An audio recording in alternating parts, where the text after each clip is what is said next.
Welcome back everyone to another Tony Stewart Sprint Car Racing setup. Today's video focuses on the 410s at Greenvale County.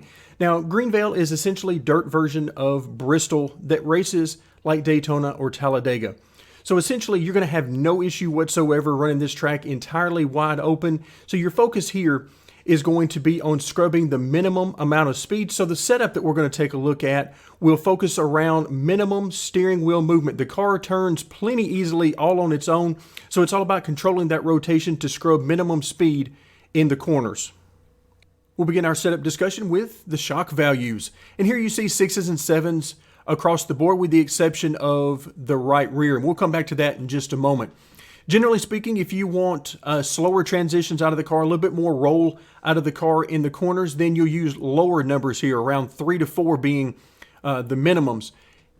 If you want quicker transitions out of the car, a little stiffer feel out of the car, then you'll use the higher numbers up around 8 or 9. I'm somewhere in between that, a little bit stiffer than I normally prefer, but that is a personal preference for me based on this track. As I mentioned before, you're going to be wide open and barely turning the steering wheel very much at all the entirety of the track. So I wanted to be able to control the rotation as tightly as possible, and a little bit higher number really helped me to get a good feel for doing that. But of course, lower numbers and or higher numbers will also do the trick. It's really all about feel. Now the right rear, you notice, is 3 to 4 less than the left rear and as well as the front of the car. The reason for that is this car turns so well all on its own. I wanted to take as much pressure from the shock side of things off of the right rear as I could, particularly on corner entry and through the center. And using the minimum here really allows me to get a little bit more grip, tighten the car up a little bit more, and take some pressure off that right rear. The more we increase this number, particularly for the right rear bump, that's going to put more pressure on the right rear and loosen the car up. So I didn't need to loosen the car up, so I'm using the minimum right there. Moving on to the weight settings, very similar to what we've seen at some other tracks. Maximum left side weight, minimum front weight. Although if you find that the car is rotating too much, it's over rotating, or the car is just too loose overall, then try increasing this number around 39.0 or even higher, and that will definitely slow down the rotation of the car and tighten the car up overall. The cross weight is at maximum 55%, and that is because we're not turning the wheel very much at all, and because we're full throttle, I really need to have very tight control over the rotation so that we don't over-rotate the car and start to scrub off speed from getting too loose. So the maximum number really helps here. If you find that the car is just not rotating enough for you, then one of your options is to lower this cross weight to something like 54, 53 and see how that adjusts the handling of the car for you. The front and rear heights are really all about keeping the car from bottoming out. I generally like to run a little bit higher in the front than the rear, but there is a ton of adjustability here, and it really doesn't change the handling of the car all that much. Again, the focus with the front and rear heights is really more about keeping the car from bottoming out than anything else. Moving on to the torsion bar diameters, this is where you can set up the stiffness of the car. The stiffer you want the feel of the car, the quicker you want the car to respond to your steering input, you're going to use higher numbers here for the torsion bar diameters. Personally, I prefer the lowest values, 0.95 being the lowest, and you see that is being used in the left front as well as the left rear. And then generally, the right side will be 1 to 2 clicks stiffer than that.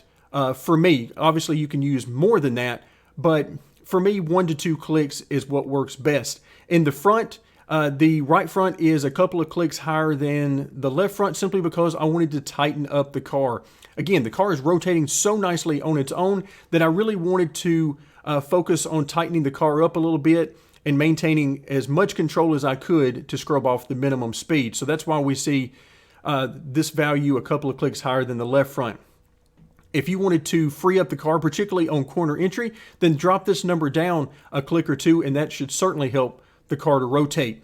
You also notice that the right front preload is at 2.0 stops versus 0 stops on the left front. Again, the more stops you use on the right front, it's going to tighten up the car, particularly on corner entry, and make it more stable overall. So adjust this. The maximum, I believe, is 3.0, but 2.0 worked perfectly fine for me.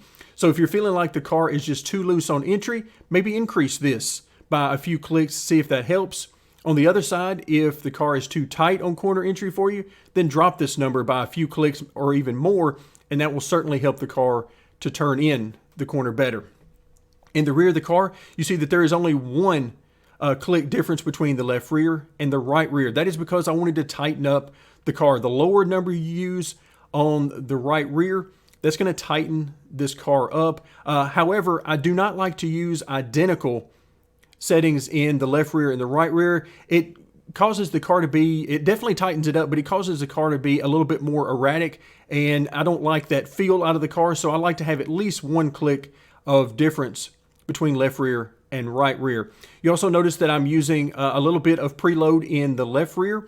That is to help tighten the car up from the center of the corner and off the corner. So focusing on center of corner and corner exit.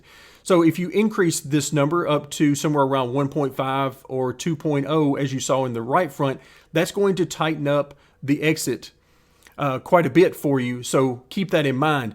On the other side of things, if you need to loosen up the exit, you can either reduce the amount of preload in the left rear or increase the amount of preload in the right rear. So a lot of adjustability can be found here in this section around the torsion bars. The tire pressures, I don't think I touched these at all. The car felt perfectly fine. Not to say that you can't or shouldn't adjust the tire pressures, but again, everything was driving so well once I got done working on the other parts of the setup that I really didn't need any adjustments to the tire pressures.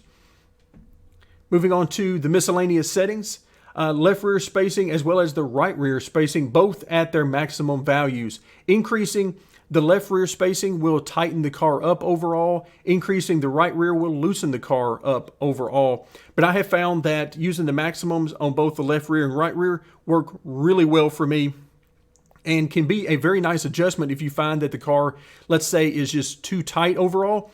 Come in and drop this number down a few clicks, maybe even down to something like 14.0 or lower, and that will certainly allow the car to rotate more and make it looser overall. If you find that the car is too loose overall and you want to tighten it up some, then drop this right rear spacing down to around 18.5 or lower, and that will certainly tighten up the car. Brake bias really isn't needed at this track except for when you're in traffic. Some of the AI can be extremely slow at this track. It almost feels like they're running pace lap speed versus you running race speed. So the brake bias is going to be more of a comfort thing. Whenever you enter lap traffic, do you prefer to use a lot of brake or do you prefer to simply lift a lot off of the throttle? And 50% works pretty well for me. If you want the car to be tighter under braking, then simply increase this number to around 55% or higher. That will tighten the car under braking. Lowering this number to around 45% or even lower will free the car up and make the car want to turn more and get looser under braking. But again, brake bias is not something that really comes into play until you're dealing really with lap traffic. Moving on to the wings, this is basically the minimum setup. I like to run a little bit higher wing in the rear as opposed to the front on a track like this, just to give it a little bit more stability. In general, the higher the rear wing number is in relation to the front wing, the tighter the car will be.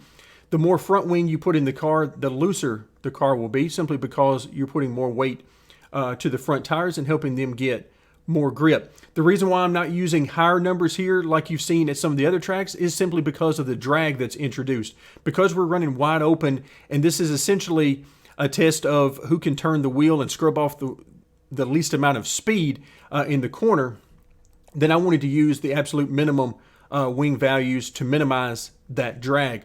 Rear wing position, not using any offset here, but if you make this number more negative, then that will move the rear wing closer to the rear of the car, which will make the car tighter. So if you feel like the car is just too loose overall, increase the negative value here, and that will certainly tighten up the car. Wheel lock is at 10 degrees, which is standard for me and gives me the best feel that I'm looking for. If you're looking for quicker steering, then you'll want to increase this number to 12, 14, or even higher. I believe the default is around 17 or 18, so much quicker steering than I prefer there. If you want slower steering input, then you'll want to reduce this number to 9, 8, or so on. Steering offset is something I played around with quite a bit at this track, and this is really all about how much to the right you want to be turning and how often you want to be doing so. So the lower number you use here, the more you'll turn to the right and more drastically you'll turn to the right, particularly based on the amount of stagger you're using. So here we're using the maximum of 20 on stagger, and so that is going to allow the car to pull very hard to the left, and because of that is going to create a situation where we're turning to the right a lot. So using a higher number here for steering offset will offset some of that steering to the right. I tested up numbers 2.0 or maybe even a little bit higher, and it worked perfectly fine. It's all going to be about personal preference and how much you want to turn to the right and how far to the right. Stagger, the more stagger you use, and again, we're using the maximum of 20.0 here. The more stagger you use, the harder the car will want to turn to the left, the more the car will want to turn all by itself, and the harder time you're going to have keeping the car going straight on the straightaways. So if you find that the car is just simply turning too much, then drop this number down to around 18, 17 or so, and that will definitely remove some rotation for the car and definitely tighten the car up. Finally, the rear end ratio at 4.6 is just about all I could get out of the RPMs. Really couldn't go much of any higher here without hitting the red line constantly. So 4.6 is about the maximum number. You can even drop that a little bit down to 4.5, maybe even lower, and that should also work out perfectly fine. It's really all about maximizing your RPM without staying on the red limiter too much throughout the corner. So again, this is a track that you can run wide open, save for when you're in traffic. You can run easily wide open, and your focus is going to be smooth with the wheel. Think of this as Daytona or Talladega, where your lap time is all about turning the wheel the least amount. My lap times at this track are in the 12.4 range, somewhere around 12.45, 4.7, somewhere in that range. You can go quicker, but honestly, I got tired of trying to get quicker because it just wasn't as fun once you could essentially go the entire way around the track and not have to turn the steering wheel very much at all. So that's going to do it for today. Thank you very much for joining me, and stay tuned for more setups from Tony Stewart, Sprint Car Racing.